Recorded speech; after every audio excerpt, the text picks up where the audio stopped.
Salve, papeleiros! Estamos estreando aqui a nossa página da conversão e fazendo uma estreia aqui com digna da conversão. Dois convidados figuraças que eu já conheço há tempo, amigos de velhas datas, muita história para contar. Se juntar os três aqui, tem muita história para contar, mas hoje nós vamos falar de papel, certo? Então temos o Sebastião Silva e o Joeli Caetano. Sebastião Donizete, o nosso amigo Tião, a gente chama ele de Tião, acho que é como todo mundo conhece. E o Joeli Caetano, que eu já ouvi falar que é Itapeva, mas eu vou deixar para ele falar um pouquinho sobre Itapeva. E antes da gente começar o nosso tema, a gente vai falar hoje sobre maciez na conversão. É um tema muito importante. As empresas correm atrás da maciez hoje. Fazer folha dupla hoje a tecnologia é muito acessível, mas tirar maciez, que é o que o consumidor precisa, é um grande desafio. Tem uma parte dessa maciez que é gerado lá na fabricação e uma parte dessa maciez que é gerada na conversão. Então, nós vamos começar os trabalhos de conversão falando sobre maciez. Mas antes de a gente ir para o tema, vou deixar cada um se apresentar aí. Vamos começar com o Tião. Começa aí, Tião. Fala um pouquinho sobre você, como você entrou no mercado papeleiro, como você virou um papeleiro, e está contigo. Boa noite, Fabinho. Boa noite, Joeli. Boa noite, papeleiros de todo o Brasil aí, né? Parabenizar o Fabinho aí pela plataforma do Ticho Descomplicado, né? Que é uma plataforma que com certeza vai gerar muitos frutos para os papeleiros, porque é um ramo muito sacrificado, né? Os papeleiros são muito dedicados aí às empresas. Como o Fabinho falou, eu sou o Sebastião, todo mundo me chama de Tião, né? Tenho 55 anos, entrei com 18 anos no segmento de papel, né? Pela Santa. Você é de Monte Alegre, Tião? De Monte Alegre do Sul, né? Nascido e criado em Monte Alegre? Nasci em São Paulo e fui criado em Monte Alegre. Após o falecimento do meu pai, eu tinha 14 anos, minha mãe voltou. E a partir daí comecei a fazer o colégio técnico, me formei em elétrica e comecei o estágio na Santa. Certo. Na Santa comecei com 18 anos, né? E na área de elétrica, e depois fui transferido para instrumentação e controle, né? E na principal área da fabricação, que é a manutenção. Certo. Que é geralmente onde não se tem tempo para nada. Quem é papeleiro sabe. Papeleiro sabe aí muito bem. O papeleiro sabe muito bem como é a rotina de manutenção. E aí, continuei estudando, né? Em controles industriais na Unisal, Universidade Salesiana. Sempre fui muito motivado pela minha mãe, que após o falecimento do meu pai, assumiu as duas funções, né? Tanto de mãe como de pai também. E com valores como determinação, respeito e perseverança, continuamos seguindo a carreira dentro do papel. Aí, depois da minha formação universitária, fui transferido para a conversão, onde assumi a posição de supervisor de manutenção da conversão. Inclusive, foi onde o Fabinho começou a trabalhar comigo, né, Fabinho? Nesse momento, eu estava entrando como papeleiro na Santa. Iniciando o seu estágio, né? Isso, bem lembrado. Isso mesmo. Aí, depois, fui para a área de absorventes, como supervisor de projeto de absorventes. Voltei novamente para a conversão, para assumir a gerência da conversão. E não satisfeito, né, em ter já aprendido bastante sobre papel, foi quando eu montei a minha empresa de consultoria em gestão de produção, né, em 2005. Portanto, eu comecei a trabalhar com a minha empresa de consultoria.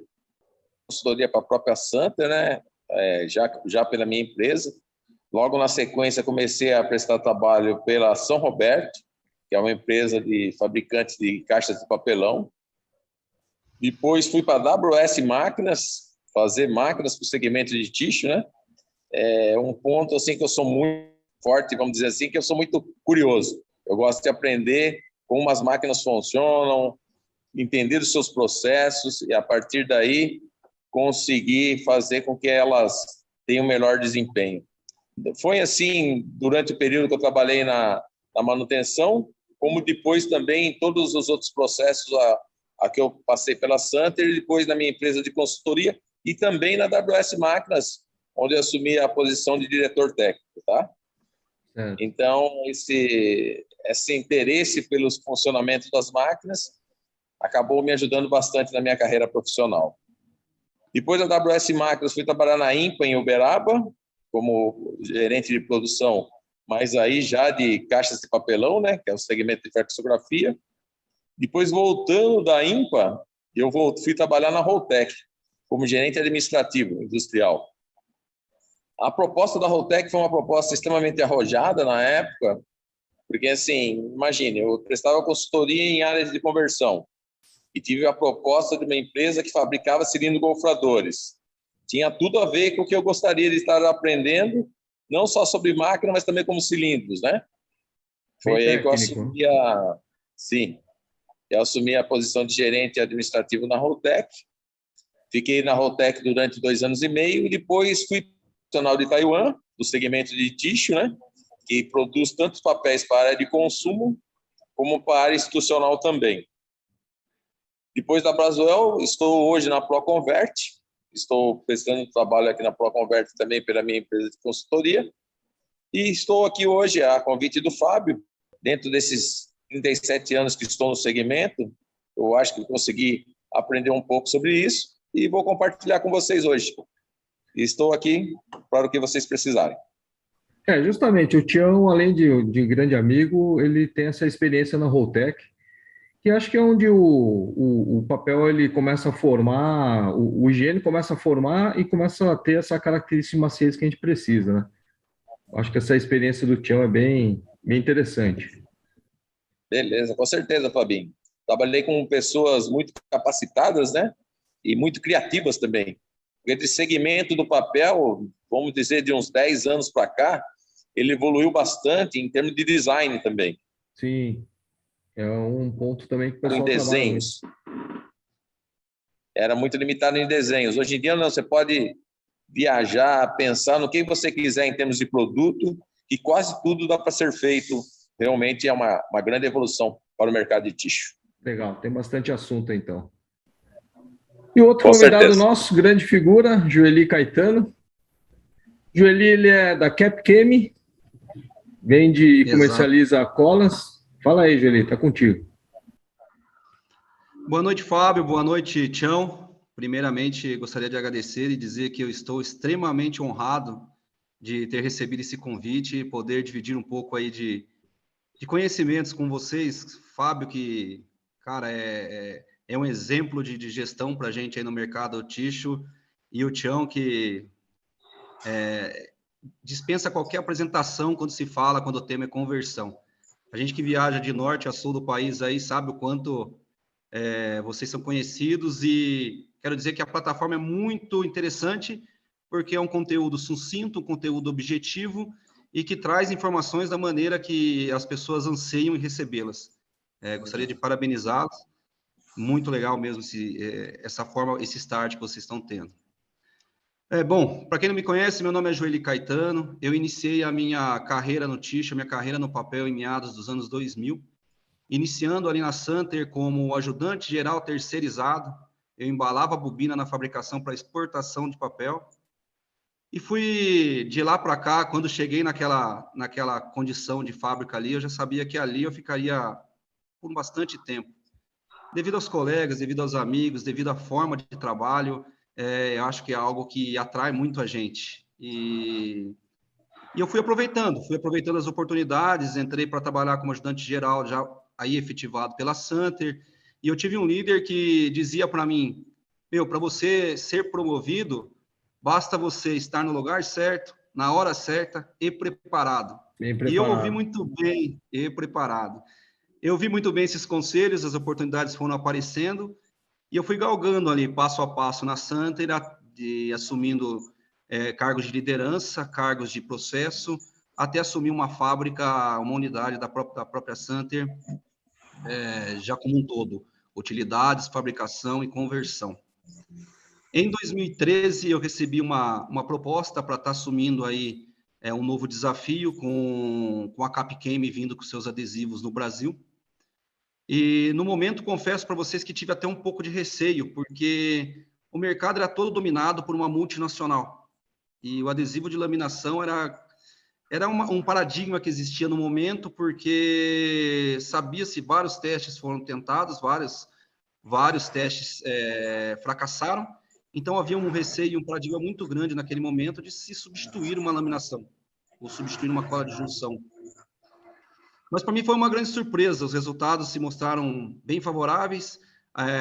No dia a dia, a gente sabia que se ouvisse bastante, se conseguisse ouvir bastante a própria operação, pois eles já sabiam o que precisavam no dia a dia, a gente foi adequando os nossos produtos que basicamente se trabalhavam na Europa e conseguimos chegar aí em algumas receitas que atendem praticamente todo o mercado nacional. Basicamente ouvindo o que a própria operação dizia. As ideias de automatização de diluição, as ideias de flexibilização do processo, de flexibilização de diluição, muitas vezes vinham da própria operação no chão de fábrica. E muitas vezes já dos líderes que diretamente participam disso. E aí estou até hoje, né, trabalhando com a área comercial, trabalhando com a CAP e visitando fábricas ao redor do Brasil. E, mais uma vez, gostaria de agradecer a oportunidade de estar conversando com vocês e dividindo essas oportunidades. E Joeli, da mesma forma, além de muito amigo, falar de cola, né? A gente vai falar de maciez e a gente tem todo o cuidado com o papel, desde a fabricação até a conversão, e na hora de a gente colocar uma cola numa folha dupla, por exemplo, é um momento que a gente pode estar estragando o produto, né? E pouco se fala dessa influência da cola na maciez do papel e pouco se controla, né?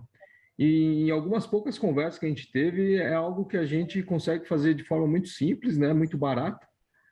E Tião deu exemplos para a gente vai conversar sobre isso. E por isso que o Joeli está aqui, para falar da cola nesse momento de juntar as folhas. Certo, Joeli? Exatamente. Hoje uma análise de maciez, uma condição de rendifio é primordial para as fábricas. Então, acho que muitas ainda, hoje a gente já chegou a um passo em grandes companhias de se fazer um controle ideal, mas muitas oportunidades existem em fábricas que ainda não conhecem esse tipo de análise ou fazem hoje, ou imaginam ainda que a análise de rendifio é uma análise subjetiva. Então, acho que a gente tem bastante oportunidade para mostrar isso para o pessoal. Exatamente. Eu queria começar falando de maciez, contando uma história. Acho que vocês vão lembrar dessa historinha da nossa época. Eu já estou velho, tenho história antiga para contar. Sou da época do folha dupla que não era colado. Passava 2 folhas entre o rolo de aço e o rolo de borracha, era um folha dupla.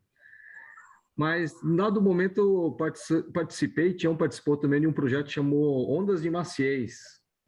Lembra disso aí, Tião? Ripples? Lembro. Que era o Nick, né? Isso. Era uma proposta de dar maciez na folha com um golfrador que tinha ondas, né? Mas era uma área muito fechada, era uma área fechada que não conseguia trabalhar a borracha dentro dessa área. Isso mesmo.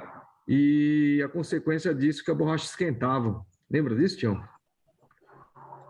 Então, na verdade, Fabinho, naquela época lá, o que aconteceu? Era necessário uma pressão específica muito alta para que isso pudesse acontecer. Então, o NIP, né, que é o ponto de contato entre o rolo de borracha e o rolo de aço, nós tínhamos que trabalhar com o NIP extremamente estreito. Era muito intenso. Por isso que gerava tanta temperatura e gerava o desprendimento da borracha do núcleo. Durava menos de 30 dias a borracha. Mas o produto era um produto impressionante. Sim. Era um two-way-dry, né? Isso. Era um two-way-dry feito na conversão. Isso. Mas durou pouco o produto, não deu certo, né? Não deu certo justamente por causa dessa temperatura do rolo de borracha. Eu me recordo, eu não trabalhei diretamente no projeto, mas eu me recordo do produto e, conforme o Tião falou, o produto era sensacional. Sim. O produto era muito bonito. Ele fazia uma pressão na longitudinal das fibras, né? Então ele quebrava as fibras, quebrava um pouco a resistência e dava essa sensação de maciez. E aí eu lembro que a gente desenvolveu borracha lá da NASA, a gente desenvolveu congelador para fazer uma circulação de água dentro dos rolos, foi coisa de louco. Mas eu queria começar a conversa da seguinte forma. Vou começar com o Tião. Tião, se você fosse para uma empresa hoje, para uma conversão, com a sua visão técnica que você tem, adquiriu durante todo esse tempo, para fazer uma análise de maciez no conjunto golfrador, por onde você começaria esse trabalho? Qual seria o primeiro ponto que você iria lá para analisar no golfrador, o que ele pode influenciar na maciez ou onde está uma oportunidade? Então, Fábio, na conversão, o primeiro ponto a ser analisado seria justamente o NIP entre os rolos de borracha e o rolo de aço. Tá? Porque se esse NIP, por exemplo, ele tiver muito agressivo, ou o bombê desse rolo for um bombê muito alto, provavelmente todos esses desenhos de folha dupla que você tem hoje no mercado, praticamente todos eles trabalham com macro ponto e micro quilting na base do desenho. Todo mundo faz isso. E se você tem uma pressão muito agressiva nesse desenho, ele transpassa a aspereza para o papel. Então seria um ponto crucial a ser analisado. Tá? E se você for trabalhar exclusivamente com folha dupla, aí você também rolo gofrador inferior, porque ele praticamente é quase 100% microquilting. E se ele tiver com o NIP muito forçado também, que a gente chama, ele também transpassa a aspereza para a folha superior. Apesar de não estar em contato diretamente com a pele, a aspereza transpassa pelo papel da folha superior, entendeu? Entendi, dá uma sensação na folha do microquilt. Então, seria a primeira coisa a ser analisada seria o NIP dos rolos gofradores. Depois também tem um outro NIP que é o espessor, que é o rolo que vai unir essas duas folhas. Então, esse seria o ponto crucial a ser analisado inicialmente, isso tudo no conjunto de golfragem, né? Certo. Então, o primeiro ponto seria o NIP ali, o conjunto aço-borracha, se ele está trabalhando com um NIP bom, né? Um NIP paralelo. Isso mesmo. E não muito pressionado, tanto o macro quanto o micro. Isso mesmo. Isso seria legal. A melhor situação. E também o bombê, né, Fábio? Porque o bombê também não pode ser um bombê muito agressivo. Se ele for um bombê agressivo, consequentemente, ele vai te impor uma necessidade de maior pressão. Certo. Porque o bombê, ele determina a pressão que você tem que colocar entre os dois rolos, o rolo de aço e o rolo de borracha. Então, se o NIP for agressivo, ele vai te impor a necessidade de pressão. Eu lembro que um bom NIP, ele é... O melhor dos mundos seria... Então, o bombê, Fabinho, que eu comentei com você, seria um bombê ideal para rende fio. O que seria a manutenção do rende fio? Pontos de rende fio na conversão. Prejudica o rende fio, mas não prejudica acima de 2 ou 3 pontos. Isso seria uma perda aceitável na conversão, vamos dizer assim. Certo. Para que o papel mantenha sua maciez, entendeu? Entendi. E na parte de cola, Joeli, a mesma pergunta, assim. Quando você faz uma visita numa empresa, vamos supor que você vai analisar a maciez ao pedido do cliente. Qual seria o primeiro ponto que você analisaria lá na conversão? No golfrador também, né? Exatamente, Fábio.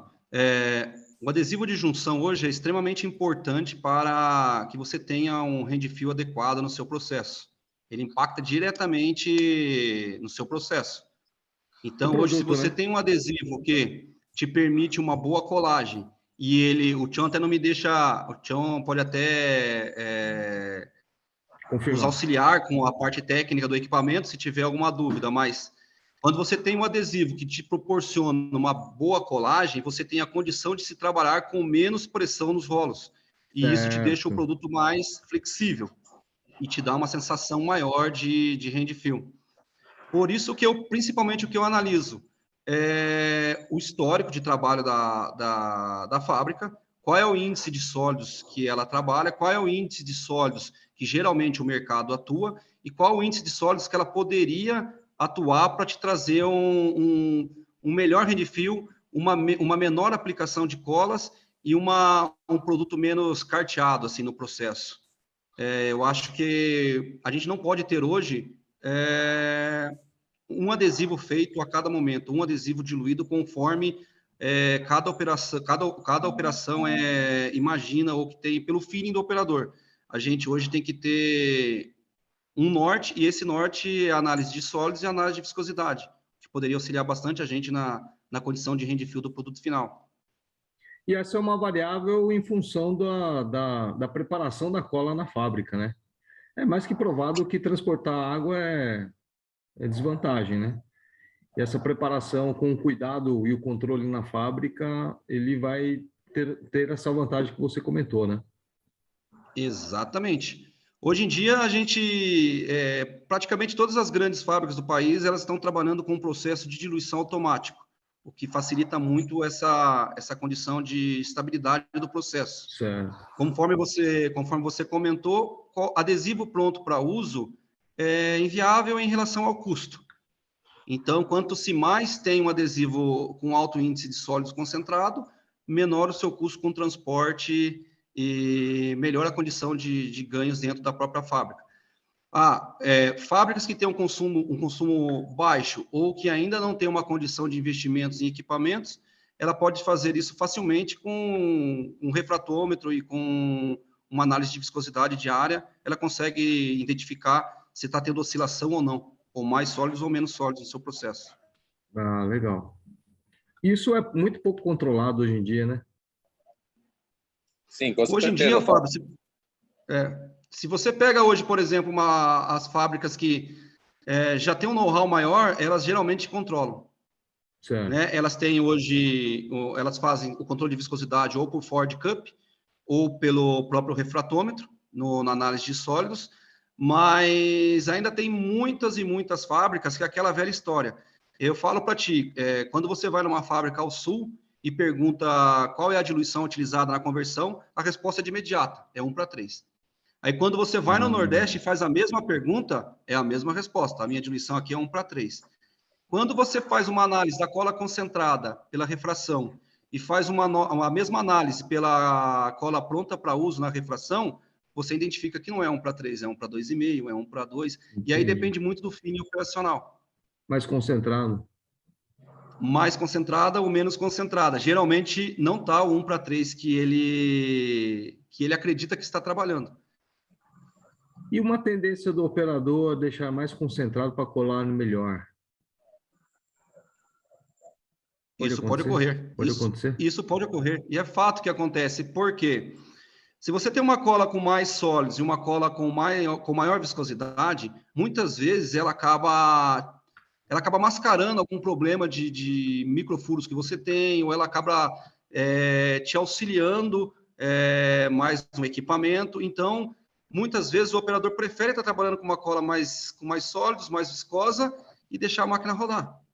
Só Sim. que isso, por outro lado, acaba te interferindo diretamente no consumo Custo e acaba interferindo diretamente no seu hand fill. Custo e qualidade, né? Acaba perdendo. Custo e qualidade.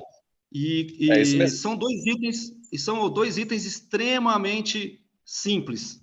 É um refratômetro, que nada mais é do que esse aparelho, que ele é um medidor de sólidos, e aí ele tem escala de 0 a 10 para adesivos, por exemplo, de rabicho, onde você tem uma cola que trabalha com 0,7% de sólidos, e ele tem escalas maiores, que para você analisar a cola concentrada da laminação, que trabalha com algo em torno de 19% a 15%, e pronta para uso em torno de 4%, 3%, dependendo da de fábrica para fábrica. Difícil usar e achar esse equipamento, não? Não, fácil de achar isso aqui. Isso aqui, para você ter uma ideia, casas de aquário vendem.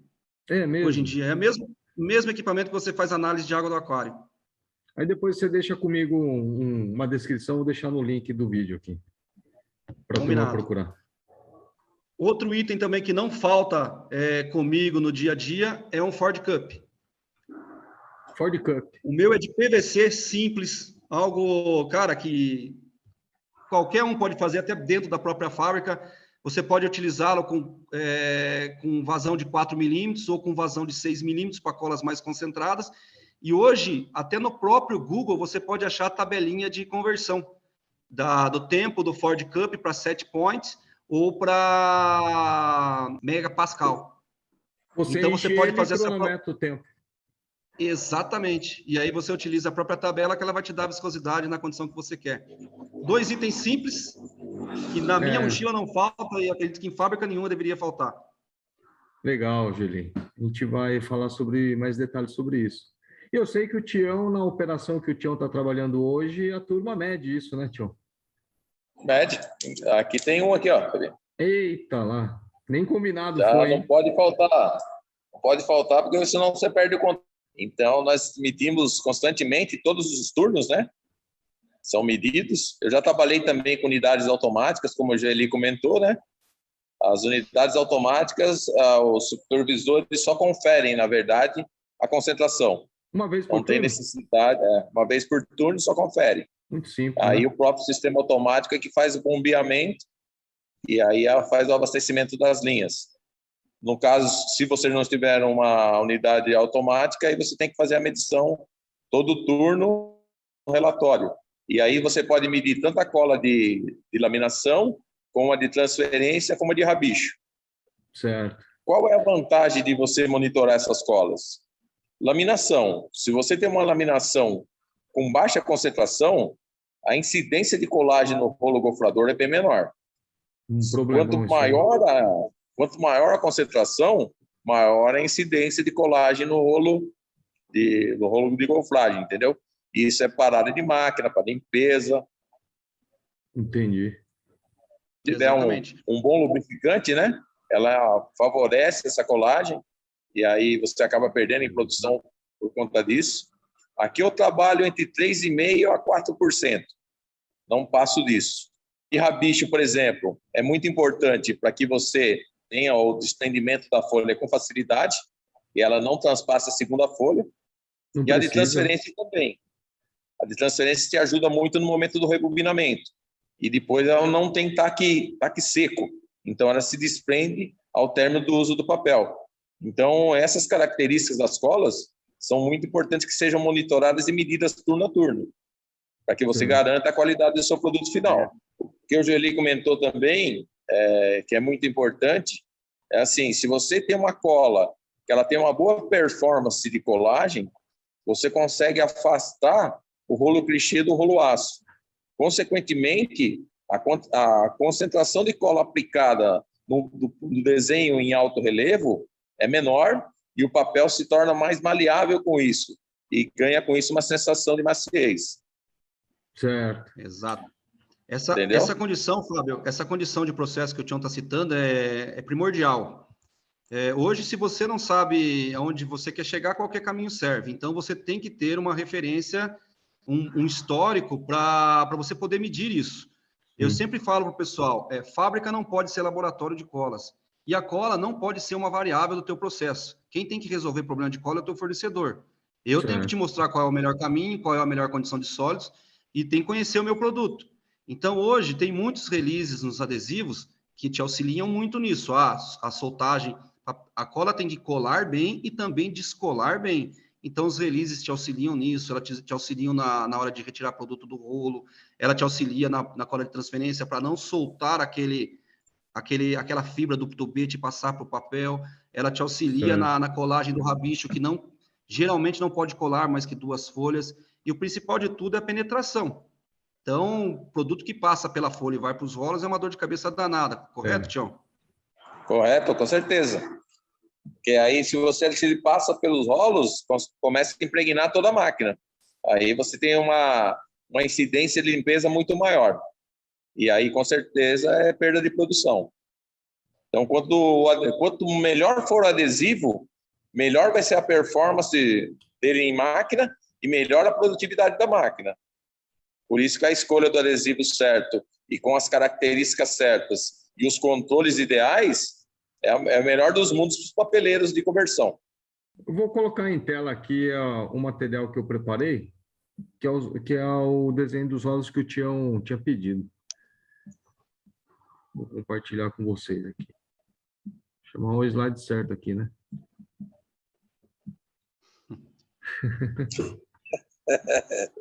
Vai colocar errado, vai dar o gato aí. Aqui um esquema, pessoal, que a maioria dos fabricantes utiliza, é um Golfrin Cola. Então, são 2 folhas golfradas e coladas uma na outra. E você estava comentando justamente sobre essa pressão, né, Tião? Nos rolos de... Então, isso mesmo. Isso seria o que a gente controla em termos de NIP, né? Certo. Aqui no Aí, de baixo, né?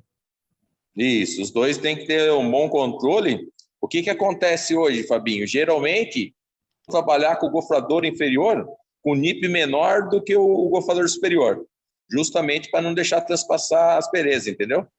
Ah, Então, tá.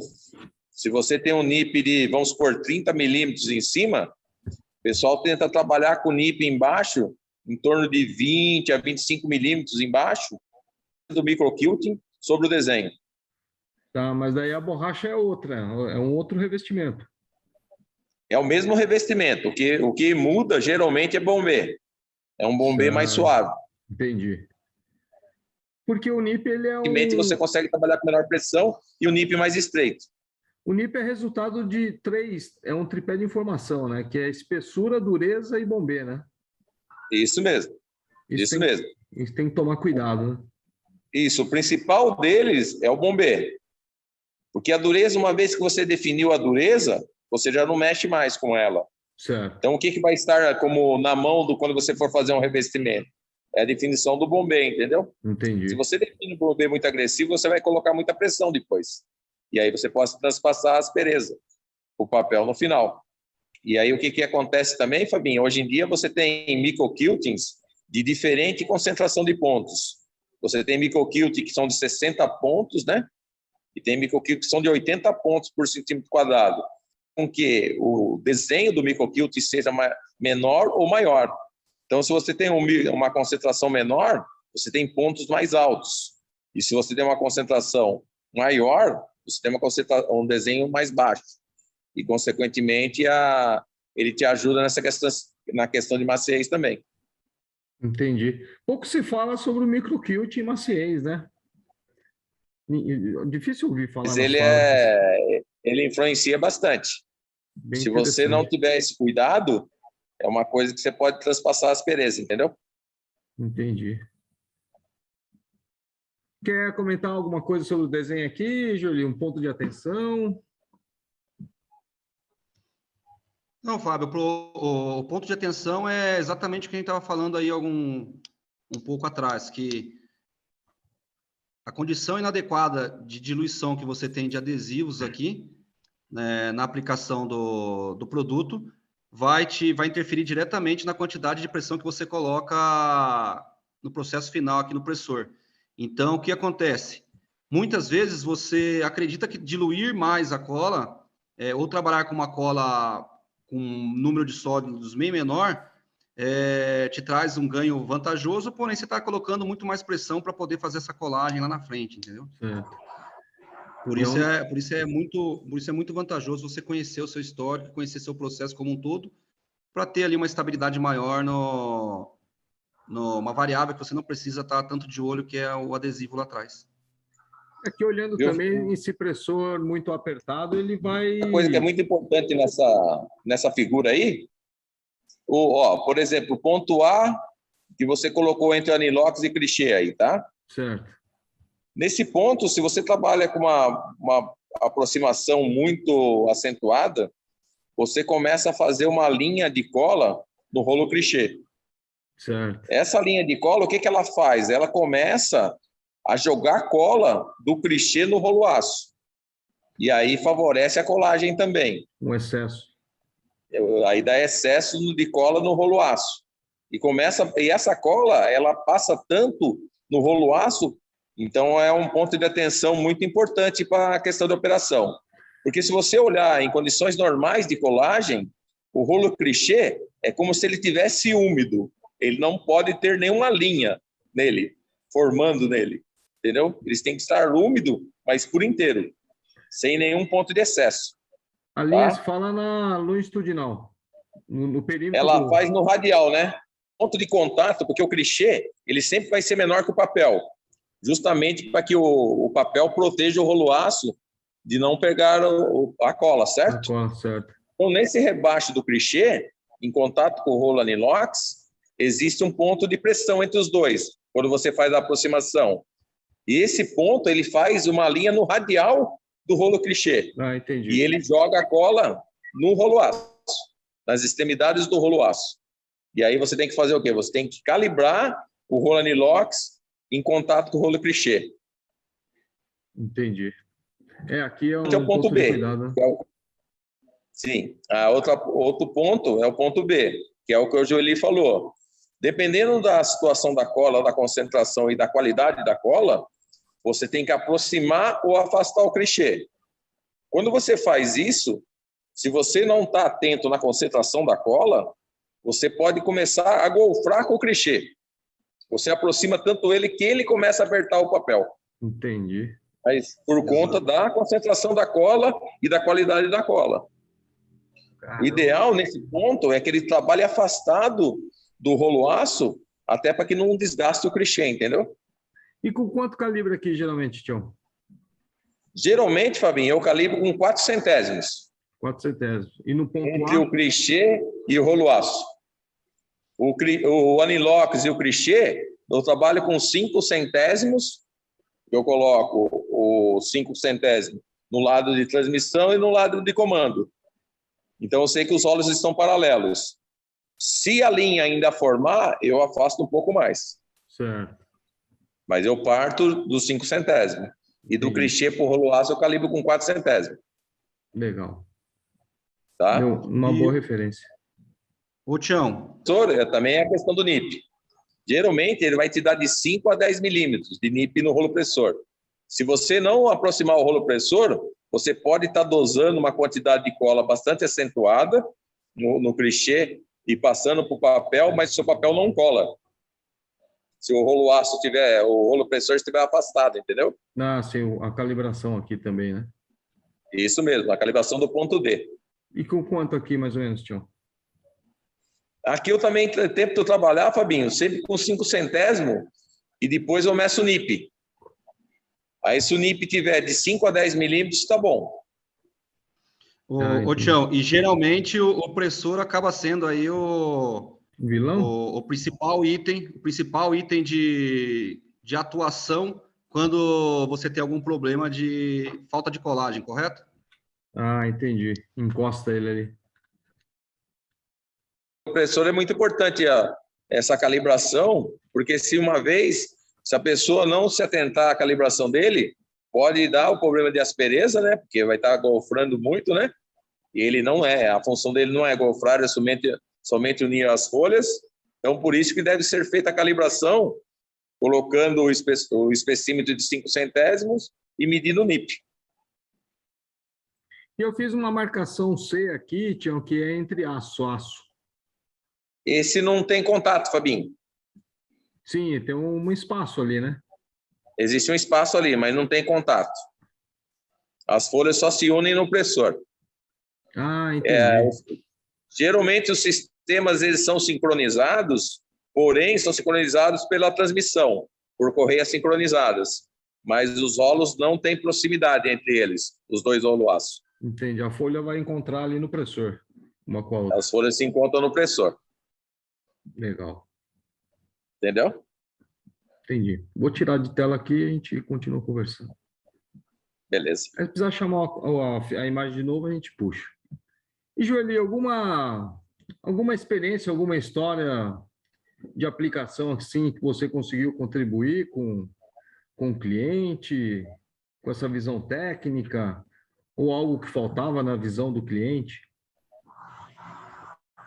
Fábio, hoje no mercado a gente atua constantemente, a gente tem que estar junto com o cliente, discutindo possibilidades, discutindo melhorias e discutindo condições dos nossos próprios produtos.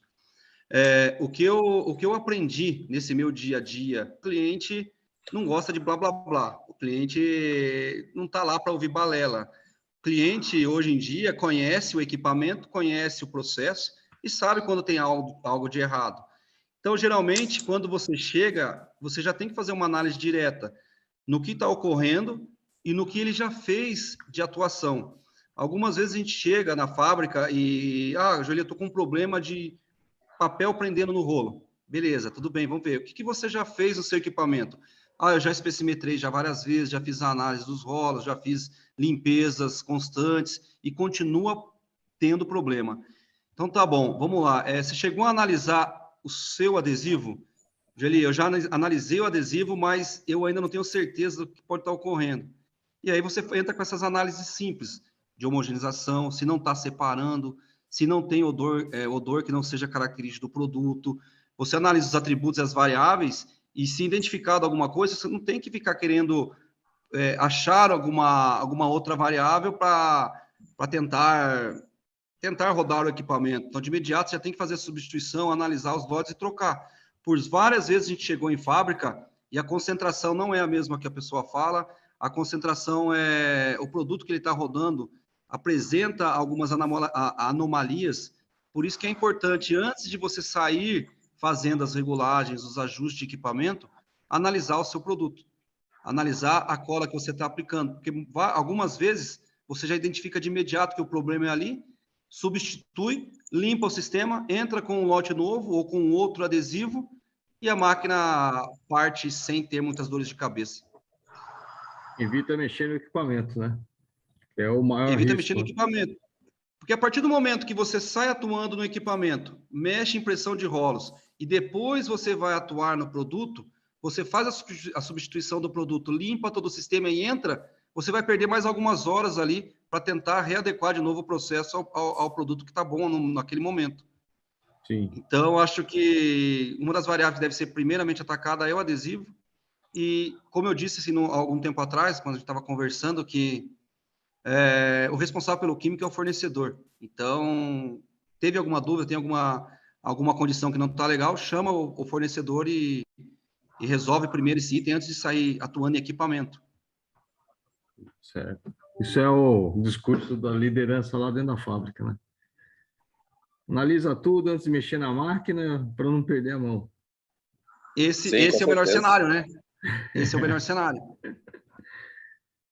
E lá na sua época de Roltec, Tião, alguma passagem sobre algum desenvolvimento assim de rolos, desenhos que teve sucesso em questão de maciez?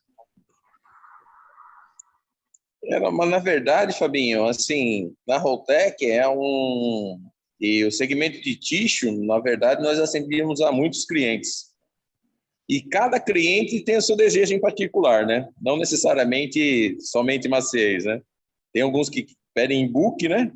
Certo. O mercado mexicano ele potencializa bastante a questão de book, né?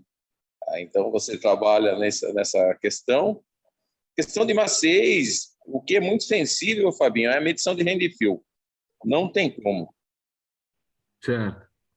fazer essa medição, e para você garantir que o desenho não vai interferir, tem que passar por laboratório mesmo. Tanto que a Roltec tem um laboratório justamente para garantir que o produto pensado e o desenho escolhido não vai ter impacto no cliente, entendeu? Então, ela sabe, esse produto tem um similar que deu tanto de hand fill, mas assim, a referência mais assertiva em termos de 3D, em termos de design, e não necessariamente ele vai te dar um produto macio. Então, tem que ser testado mesmo. Tanto o laboratório ele consegue reproduzir bem esse consegue efeito. reproduzir, sim. Porque, na verdade, ele vai estar com o semi-acabado do cliente, né? Então, ele já tem o papel base que vai ser usado na fabricação do produto, e aí o laboratório e depois vai reproduzir no rolo em tamanho normal o produto que ele já fez em laboratório. Então, a chance de acerto é muito maior. Na parte teórica, vamos dizer assim, na parte teórica do desenvolvimento, você tem vários alicerces hoje, que são experiências que a Roltec já teve, que ajudam muito. A geometria dos elementos. Esse desenho vai dar mais certo, ou esse desenho tem tendência de dar errado, entendeu? Acertilhado para que isso tenha certeza no desenvolvimento, entendeu? Entendi. E outra condição em operação, né? É isso mesmo. Porque até, não sei se você lembra, na época que foi desenvolvido O Folha Simples, na época da Santa, que foi desenvolvido para potencializar a velocidade das linhas de conversão, né? Ah, o Coelho. Isso, Coelhinho. Só que o que acontece? O que foi adotado para aquele produto estava contradizendo os outros desenvolvimentos que tinham sido feitos antes. Que veio uma empresa, fez o desenvolvimento, atingiu performance, só que aí o que acontece? Todo mundo falou, não, o caminho é aquele. E, na verdade, esse desenvolvimento da Santer foi na contramão daquele desenvolvimento anterior. Então, quer dizer, são coisas que, aparentemente, teria tudo para dar errado, porque estava trilhando um caminho totalmente contrário. E não, e o caminho foi sucesso. O pessoal não atentou que, na verdade, o primeiro desenvolvimento que fez realmente deu velocidade, mas perdeu muita resistência ao papel. Sim. O papel estava extremamente fraco. Já nesse desenvolvimento que foi feito, não. Nós tivemos velocidade e resistência, que foi o melhor dos mundos. Sim, entendeu? Sim. Exato. Era a época do Folha Simples Premium, né? Desenvolvimento de produto tem muitos segredos, né? Sim. Assim, é um negócio bastante interessante, bastante complexo, mas a satisfação de você ver um produto que você desenvolveu na linha de conversão, produzindo dentro da performance que o cliente pediu, não tem muito... A satisfação pessoal é muito grande. Isso aí, Concordo. Tião. Legal. E nessa linha, né, Tião, a gente hoje observa que o mercado ele melhorou bastante em relação a suavizantes, né? Antigamente se usava suavizantes em máquinas de papel que eram conhecidos como debonders, e aí derrubava a resistência do papel para ganhar uma sensação maior de maciez. Hoje em dia, a análise superficial aí com o próprio TSA, ele te traz, você consegue atuar em outras frentes e manter a resistência na própria conversão e conseguir, assim, um resultado de rend feel bem melhor, né? Sem derrubar a resistência. Com certeza.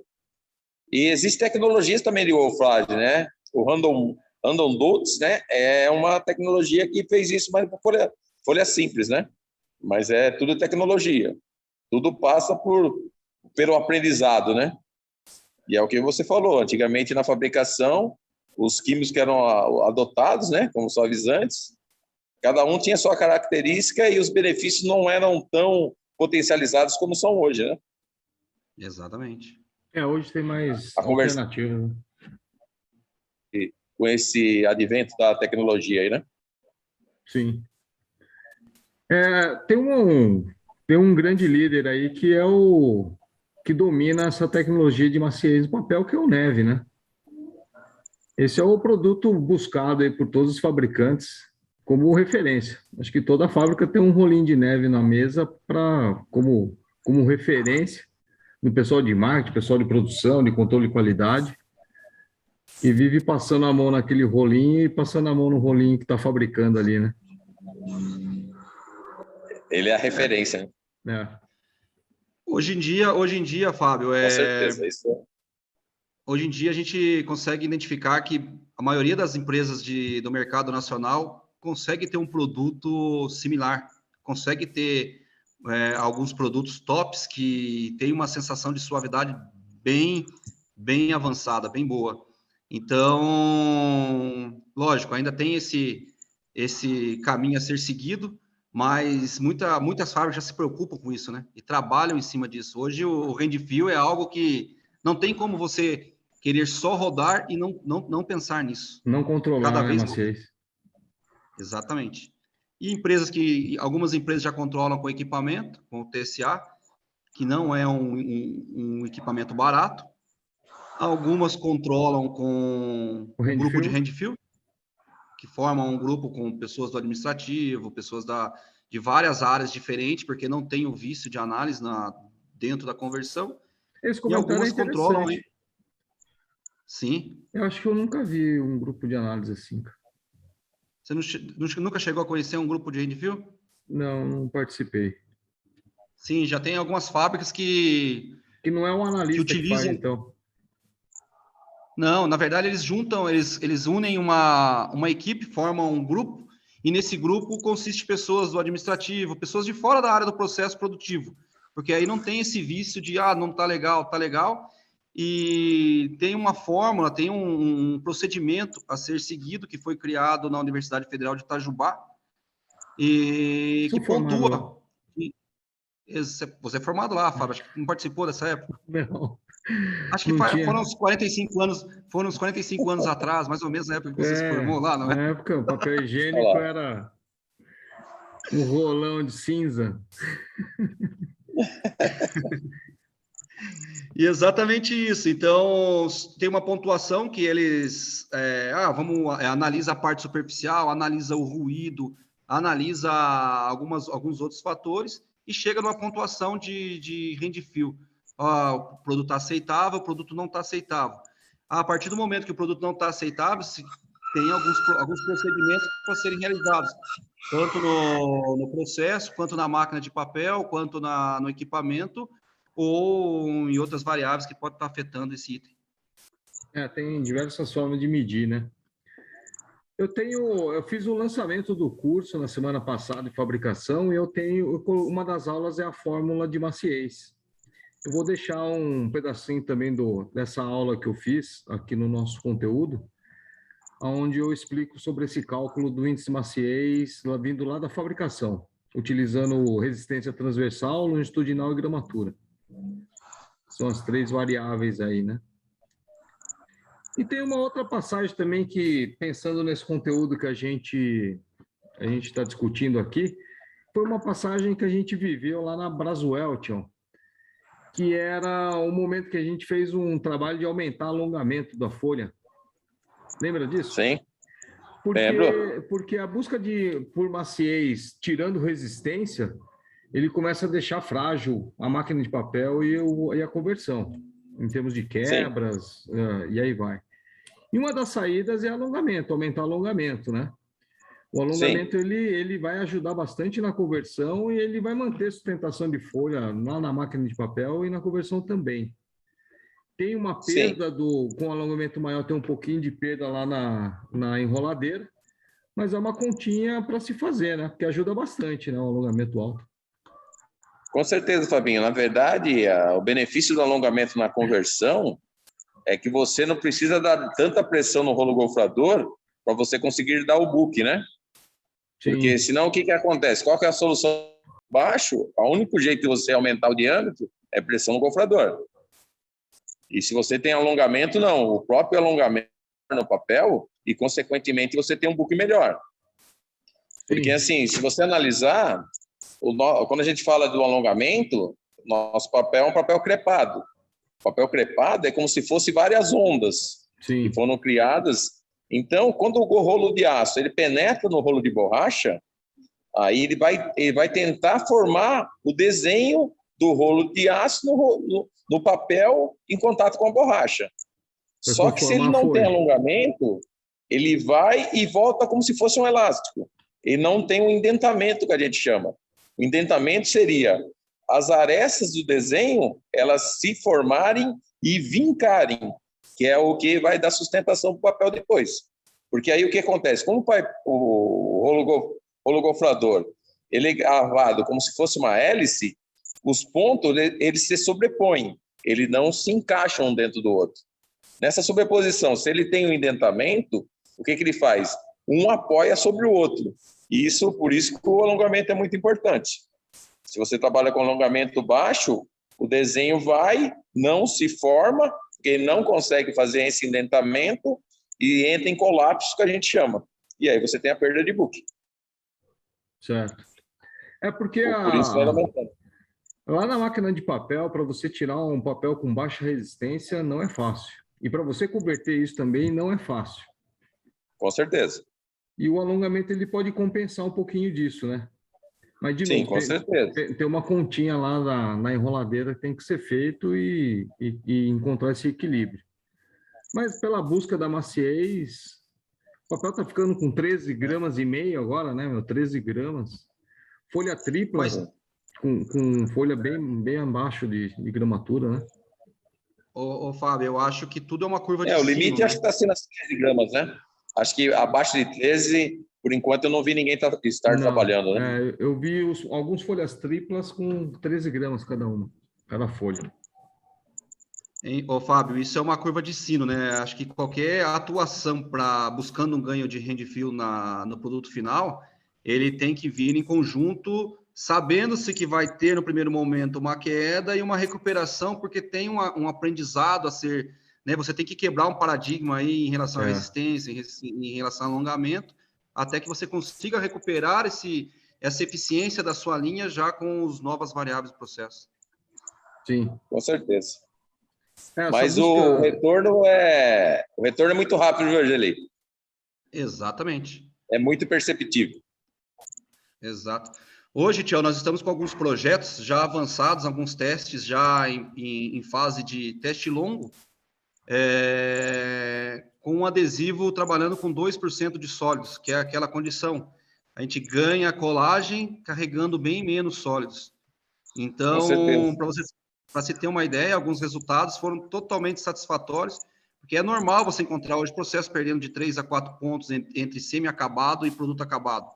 Na maciez. Então, a gente chegou ali num patamar bem melhor do que esses resultados. Tivemos ainda, como é um projeto, é um desenvolvimento até antes de Europa, é um projeto Brasil.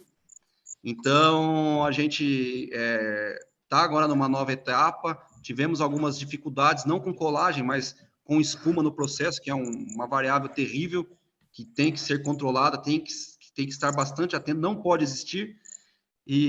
Mas as próximas etapas agora estamos bastante ansiosos para ver os próximos resultados. De um produto bem, bem bacana para o processo. Você fala de um produto com menos sólidos. Exatamente, um produto que você tenha uma viscosidade padrão, do que é o que você já tem hoje no dia a dia, mas entendi. Que ele venha com menos sólidos no concentrado, você mantenha a diluição que você já trabalha, que você já atua com um produto concentrado com maiores sólidos, e ele atua da mesma forma, trabalhando ali com 2% de sólidos, que é 50% menos do que o normal hoje no dia a dia de cada fábrica. E o teor de sólidos, ele tem uma relação direta com a maciez ali do rolinho no acabado? Você tem alguma coisa assim? Tem uma relação direta. Ele tem uma relação direta. Mais hoje sólidos, mais duro. Exatamente. Hoje você tem já bastante em produtos de ponta, você tem um release aí que te auxilia muito a ter uma flexibilidade maior no teu produto final. Tá. Porém, ainda diretamente, a laminação ainda derruba diretamente a análise de TSA do produto final.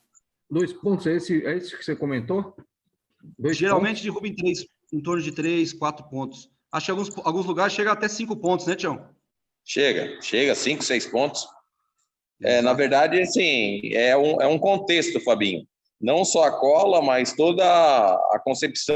Então, a análise tem que ser completa. Você tem que calibrar todos os pontos para você ter a menor perda possível. Exato. Isso que o Joeli falou, assim, por que é o grande desafio? Porque, na verdade, assim, o Joeli está falando que vai trabalhar com menos sólidos, porque está muito aquoso, né, Joeli? Exato. E o desafio, qual é o desafio?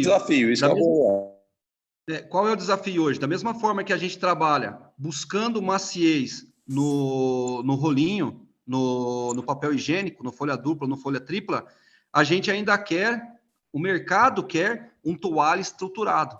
Então, você não trabalha no toalha para adquirir maciez. Esse é o grande desafio do mercado. Então, hoje em dia, eu tenho que trabalhar com uma condição no higiênico e uma outra condição no papel toalha. Não, com certeza. Toalha é resistência, né? Ao contrário, né? Exatamente. Você quer um produto estruturado, você não quer um produto molenga, você não quer um produto flexível. Sim. Certo. Ele já é airado, né? Ele é airado justamente para ganhar estrutura. Não tem como. Exatamente. E tem uma outra questão que eu fui sempre da produção, tanto fabricação como conversão, que afeta as condições das máquinas, né? A máquina, se ela não tiver um cuidado, ela vai degradando, aí você começa a fazer ajuste na máquina para tentar tirar o produto, aí você esquece, vai tentar rodar a máquina em função de uma má manutenção, né? Sim. Na verdade, Fabinho, o conceito tem que ser medições constantes, né? Para que você vá percebendo esse desgaste ao longo do tempo e você vai monitorando até o ponto que você e não prejudica o produto final, né? Efetuar as trocas dos cilindros, rolos gofradores, rolo inox, rolo clichê.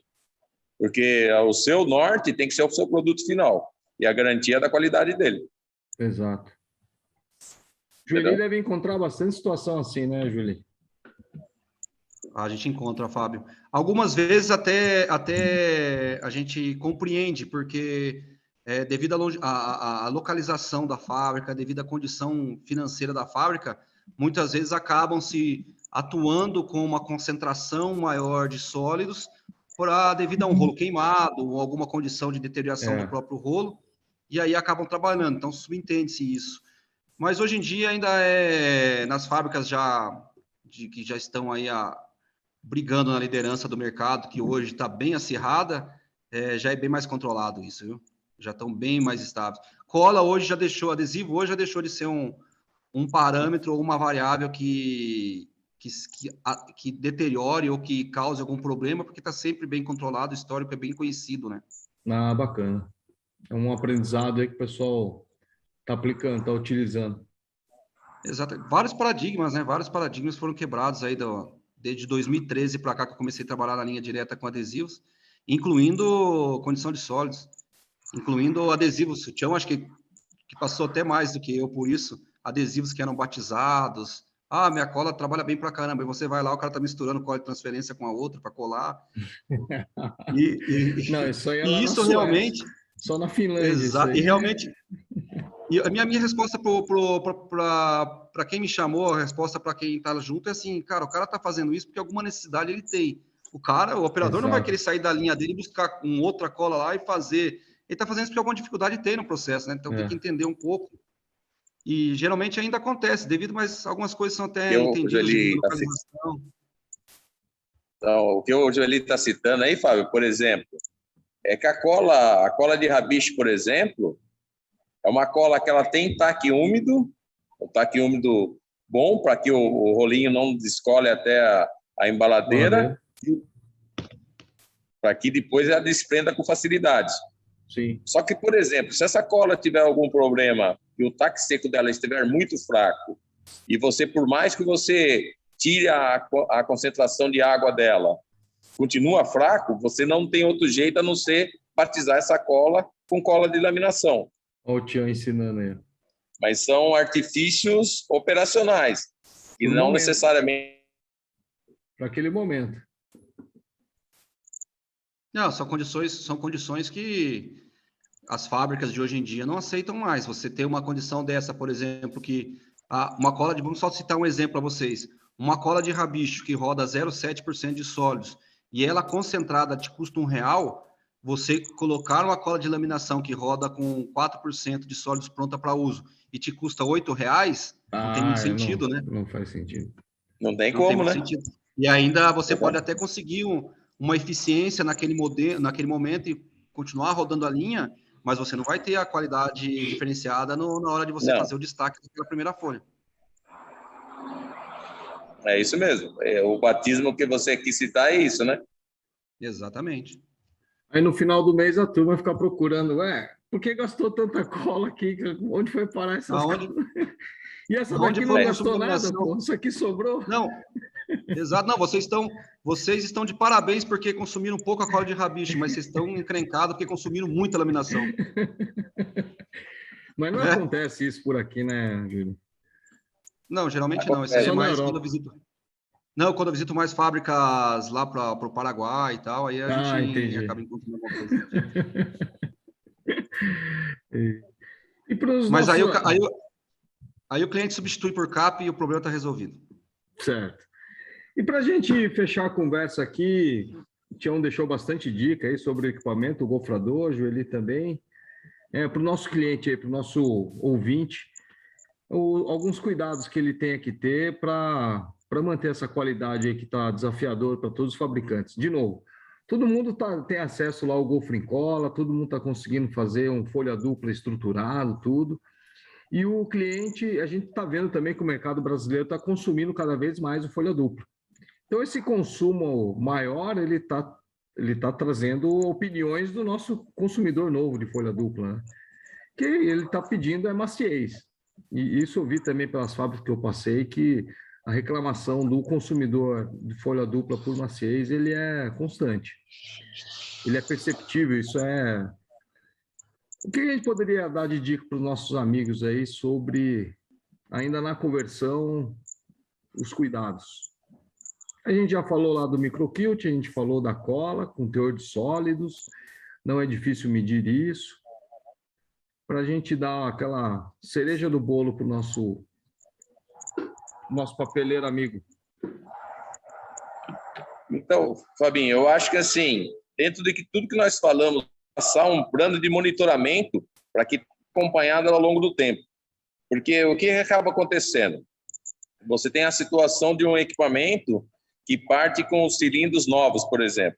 Com o passar do tempo e com o trabalho mecânico que esses cilindros sofrem, a tendência dele é aumentar a dureza. A dureza ela vai subir, ela geralmente parte com 55 Shoria e ela vai potencializando. Então, se ele fizer um monitoramento bem feito, ele vai com certeza conseguir monitorar. A dureza então, é isso que ele medir, tem que... Isso é fácil medir, tem que ter um durômetro somente e monitorar. Beleza, ela acontecer de forma precoce, se o cilindro de aço vai gerar aquecimento no rolo de borracha. E aí, com certeza, ele tem que estar medindo isso constantemente, entendeu? Entendi. E lá, então, é uma dica aí que eu acho que ajuda bastante os papeleiros. Esse monitoramento, que geralmente é feito pela manutenção, né? Um durômetro e de tempo em tempo. Temperatura também, né? O pessoal mede. E lá, Joeli, a dica final aí para os nossos amigos. Bom, Fábio, como dica, eu deixaria aqui para os nossos amigos que conheçam seus processos, conheça seu papel, conheça seu equipamento e não tenha medo de tentar e tenha o Handfeel como foco. Monitore, analise e busque isso como norte, porque hoje em dia só se fala nisso e hoje em dia o trabalho tem que ser atrás disso. Então, não tenha receio de mudar, traga o seu parceiro para dentro da fábrica, faça um trabalho em 4 mãos, veja até onde consegue chegar. Muitas vezes a gente está dentro de uma caixinha ou a gente está cômodo, porque o resultado está saindo, nosso produto está bom, mas ainda temos oportunidades. A gente enxerga que temos condições de cada dia melhorar mais isso de uma forma ou de outra, e não tem outro caminho. Esse é o foco hoje do mercado nacional, o mercado da América do Sul, o mercado europeu, e cada vez mais temos que estar buscando esses resultados finais. Essa é a minha dica aí para o nosso time de papel. Que legal. Espero que a turma aproveite essas dicas aí e consiga aplicar lá dentro da fábrica, né? Quem está ouvindo.